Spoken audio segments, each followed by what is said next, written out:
আকাশ মেঘলাকে ভালোবাসে কিনা এই নিয়ে এতদিন মেঘলার মনে যথেষ্ট সন্দেহ ছিল, কিন্তু আজ এভাবে লিপস্টিক মোছার পর সব সন্দেহ উবে গেছে। ভালোবাসা ছাড়া এভাবে একটা মেয়েকে টাচ করার মতো ছেলে আকাশ নয়, এটা ভেবে মেঘলার খুব আনন্দ হচ্ছে। এদিকে আকাশও খুব খুশি, তার অনেক দিনের ইচ্ছা আজকে পূরণ করে ফেলেছে সে। মেঘলা ছাদ থেকে নেমে সোজা ক্লাসে গেল। সেখানে গিয়ে আরো একটা খুশির খবর শুনলো, কলেজ থেকে ট্যুরে যাওয়া হবে, তাও বড় ছোট সব ক্লাস একসাথে। খবরটা শুনেই মেঘলার মনে লাড্ডু ফুটেছে। বাড়িতে তো আকাশের সাথে কথাই বলা যায় না, ট্যুরে গিয়ে একসাথে সময় কাটানো যাবে, খুব মজা হবে। আমি তো ছোট থেকে কোথাও ঘুরতে যাইনি, এবার যাব, তাও মনের মানুষের সাথে, ভাবতেই ভালো লাগছে। কিন্তু পর মুহূর্তেই তার মন খারাপ হয়ে গেল যখন আকাশের মার কথা মনে হলো। মেঘলা মনে মনে ভাবলো আঙ্কেলকে না হয় কোনোভাবে ম্যানেজ করা যাবে, কিন্তু আন্টি কি আমায় বাসা থেকে যেতে দিবে? মেঘলা কলেজ থেকে ফিরে এই এক চিন্তায় বিভোর, মনে মনে শুধু ফন্দি করছে আঙ্কেলের কাছে কিভাবে ট্যুরের কথা বলা যায়, কিন্তু সাহস করে উঠতে পারছে না। রাতে সবাই খেতে বসেছে, হঠাৎ আকাশ বলে উঠল, মেঘলা কলেজ থেকে যে ট্যুরে যাচ্ছে, দেখিস তুই যাওয়ার কথা ভুলেও ভাববি না, তুই যাওয়ার চেষ্টাও করবি না, তুই গেলে আমি যাব না, তাই একদম বাড়াবাড়ি করবি না, সাবধান। কথাটা শুনে মেঘলার খুব রাগ হলো, সাথে মনটাও খারাপ হয়ে গেল। যার জন্য যেতে চায় সে আমায় যেতে মানা করছে, কি কপাল আমার। ভেবেছিলাম আন্টি হয়তো বাধা দিবে, অথবা ভাবি, এখন তো দেখি ঘরের শত্রু বিভীষণ। দুপুরে তাহলে আমি ভুল ভেবেছিলাম, উনি আমায় ভালোবাসেন না, অন্য ছেলেদের মতোই চান্স পেয়ে মজা নিয়েছেন, তাই তো? ভালোবাসলে তো আমার সাথে যেতে চাইতেন। আচ্ছা, আমার সাথে নাইবা যেতে চাইলেন, একবারও এটা ভাবলেন না আমি কখনো ঘুরতে যাইনি, ট্যুরে গেলে আমার ভালো লাগবে? আমার কি কোনো ইচ্ছে নেই? আপনাদের বাড়িতে থাকি বলে আমার সাথে যা ইচ্ছা তাই করবেন, তাই না? কথাগুলি মনে মনে ভেবে মন খারাপ করে সেখান থেকে চলে যাচ্ছিল মেঘলা। তখন আকাশের বাবা বলে উঠলেন, তোমার যাওয়ার ইচ্ছা না হলে থেকে যাও, কিন্তু মেঘলা ট্যুরে যাবে। আকাশ বলল, মানে কি বাবা, আমার চেয়ে তোমার কাছে মেঘলা বেশি প্রিয়? আজাদ সাহেব বললেন, কে প্রিয় সেটা বিষয় না, তুমি তো সারাদিন টই টই করে বেড়াও, মেয়েটা কখনো কোথাও বেড়াতে যায়নি, তাই ও যাবে, তাতে যার যত সমস্যাই হোক ও যাবে। কিন্তু আকাশ চায় না মেঘলার সাথে যেতে। এটা শুনে মেঘলার সব শখ মিটে গেছে, কারণ সে আকাশের জন্যই যেতে চেয়েছিল। তাই মেঘলা বলল, থাক না আঙ্কেল, ভাইয়া যখন চাচ্ছে না আমি বরং না যাই। আজাদ সাহেব বললেন, সবকিছু কি ওর কথাই হবে নাকি? আমি যা বললাম তাই হবে, কালকে সকালে আমি তোর ফি জমা দিয়ে দিব। আকাশ বলল, মা কি হচ্ছে এসব, তুমি কিছু বলছো না কেন? ও চলে গেলে বাসার কাজ কে করবে? মেঘলা বলল, ভাইয়া তো ঠিকই বলেছে, আমি চলে গেলে বাড়ি কিভাবে চলবে? আজাদ সাহেব বললেন, একটা কথা মাথায় ঢুকিয়ে নে তুই।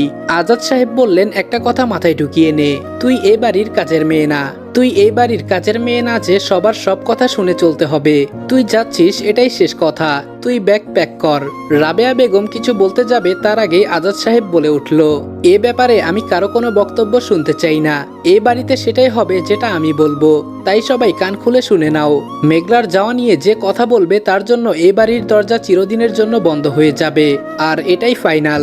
ছেলে তো না হয় একটা অপদার্থ তৈরি করেছো, মেয়েদের কিভাবে সম্মান করতে হয় সেটাও শেখাওনি।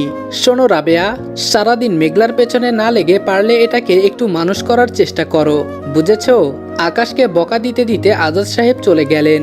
রাবেয়া বেগম বললেন, ঢং দেখলে বাঁচি না, কার না কার মেয়ে তার জন্য আমার ছেলেটাকে এতগুলি কথা শুনিয়ে গেল। তুই মন খারাপ করিস না বাবা, তোর বাবাকে তো চিনিস, মেঘলার জন্য দরদ একেবারে উতলে পড়ে সব সময়। গাইস, তোমরা কি জানো আমি ওয়ানেক্সে গেম খেলার মাধ্যমে প্রতিদিন টাকা আয় করি? এই আইপিএলে তোমাদের পছন্দের টিমের উপর বাজি ধরে তোমরাও যদি আমার মতো টাকা আয় করতে চাও, তাহলে এখনই গুগলে ওয়ানেক্স সার্চ করে অফিসিয়াল ওয়েবসাইটে গিয়ে রেজিস্ট্রেশন করো। আর রেজিস্ট্রেশনের সময় যদি আমার দেওয়া special promo code RED18 use করো, তাহলে অসংখ্য বোনাস এবং ফ্রি স্পিন পেয়ে যাবা। আর ওয়ানেক্স কিন্তু একটা ইন্টারন্যাশনাল লাইসেন্সকৃত প্ল্যাটফর্ম এবং সবচেয়ে বিশ্বস্ত। এখানে তোমরা ক্রাশ ক্রিস্টালের মতো গেম খেলে সহজেই টাকা আয় করতে পারবে এবং বিকাশ নগদের মতো সকল মোবাইল ব্যাংকিং অ্যাপের মাধ্যমে সহজেই তোমরা তোমাদের জেতা টাকা তুলতে পারবে। আর 24 ঘন্টা 7 দিন কাস্টমার সাপোর্ট সুবিধা তো রয়েছেই। তাই আমি এটা ব্যবহার করে আমার রেগুলার হাত খরচের টাকা আয় করি, তোমরাও ট্রাই করে দেখতে পারো। 3 দিনেরই তো ব্যাপার, কষ্ট করে একটু সহ্য করে নিস। আর আমি মুখপুরীকে বলে দিব তোকে যেন না জ্বালায়, তুই রাগ করে থাকিস না, তুইও যা। আকাশ বলল, ভেবে দেখি, এই বলে চলে গেল। মেঘলার খুব খারাপ লাগছে এটা ভেবে যে আকাশ তার সাথে মজা নিয়েছে, আসলে ভালোবাসে না। রাত হয়ে গেছে, তবুও মেঘলা ছাদে গিয়ে আকাশের দিকে তাকিয়ে ভাবছে, আজকে যদি তার বাবা মা থাকতো তাহলে সে যা ইচ্ছা তাই করতে পারতো, সবাই আমাকে আদর করত, কথাগুলি ভাবতে ভাবতে চোখ দুইটি ভিজে এসেছে মেঘলার। হঠাৎ মেঘলার কানের কাছে ফিসফিস করে কেউ বলে উঠল, কিরে মুখটা এমন করে রেখেছিস কেন? খুশি হোসনি? আরে পাগলি, কাঁদছিস কেন? শোন, তুই সারাদিন বললেও বাবা তোকে এত দূরে যেতে দিত না, আর মা তো তুলকালাম করে ফেলতো, ভাবিও বাধা দিত, তোকে কিছুতেই যেতে দিত না।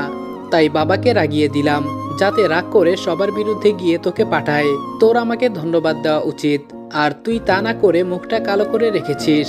এই জন্যই তোকে মারতে ইচ্ছে করে। কিছু না বুঝেই নিজের মতো সব ভেবে নিস।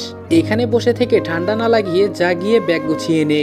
তোকে ছাড়া আমি যাব নাকি বোকা মেয়ে? আকাশ কথাগুলি বলে মেঘলার দিকে তাকিয়ে মিষ্টি করে হেসে চলে গেল।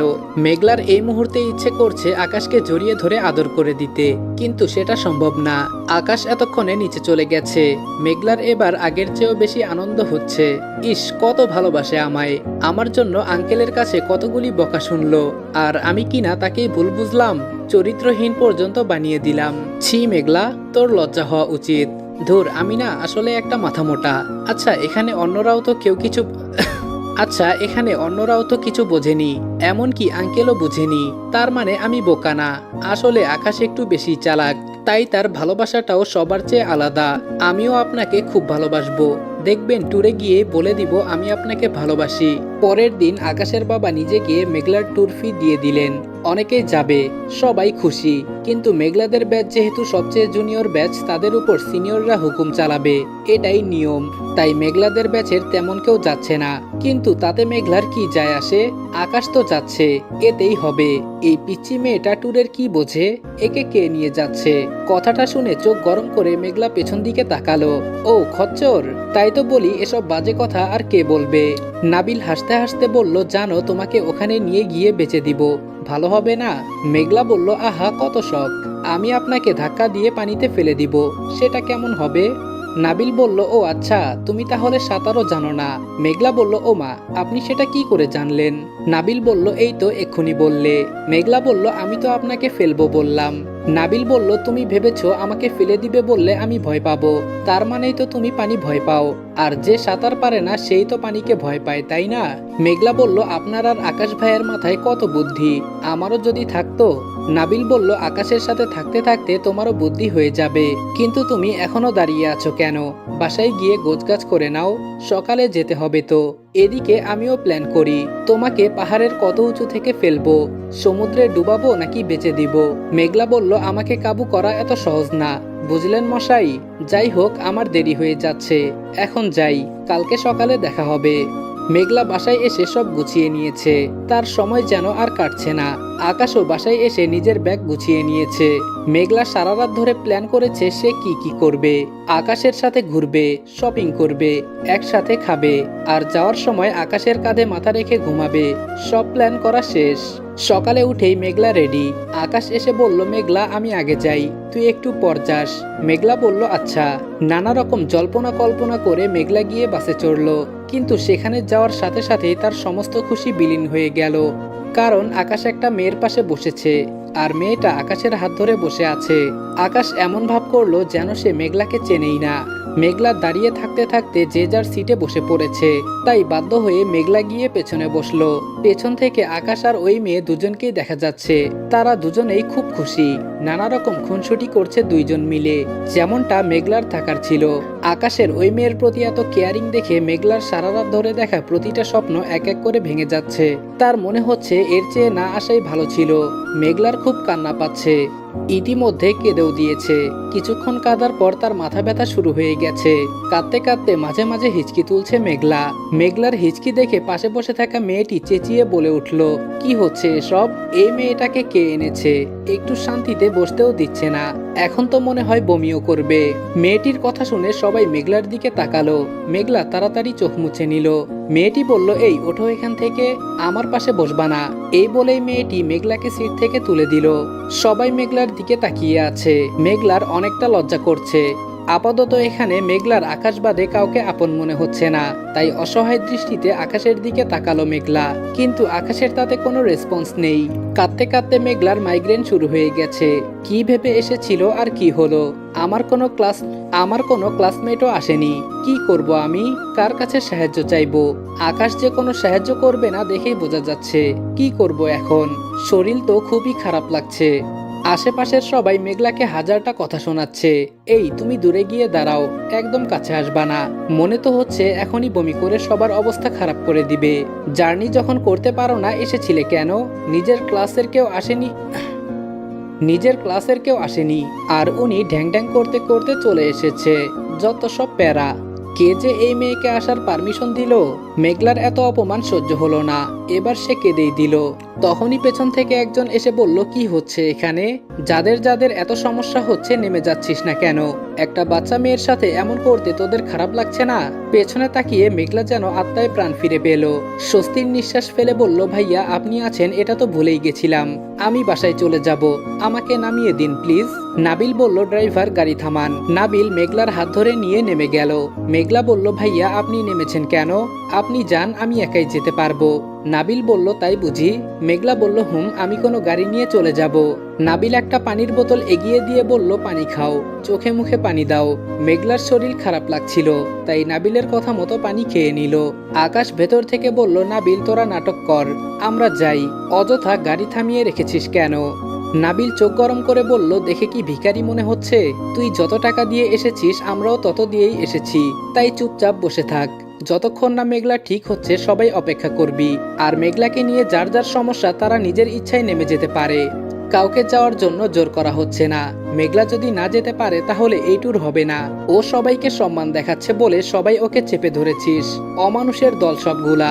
কিন্তু আমি থাকতে সেটা হতে দিব না। নাবিলের কথায় আকাশ চুপ হয়ে গেল, সাথে অন্যরাও। কারণ যেখানে আকাশ কথা বলার সাহস পাচ্ছে না সেখানে অন্য কেউ কথা বললে নাবিল মেনে নিবে না। মেঘলা আকাশের ব্যবহারে অবাক হচ্ছে, আর নাবিলের কেয়ারিংও তার কাছে অদ্ভুত লাগছে। নাবিল বলল, কারো কথায় কান দেওয়ার দরকার নেই। তুমি খোলা হাওয়ায় বসে যতক্ষণ ইচ্ছা বিশ্রাম নিয়ে নাও মেঘলা।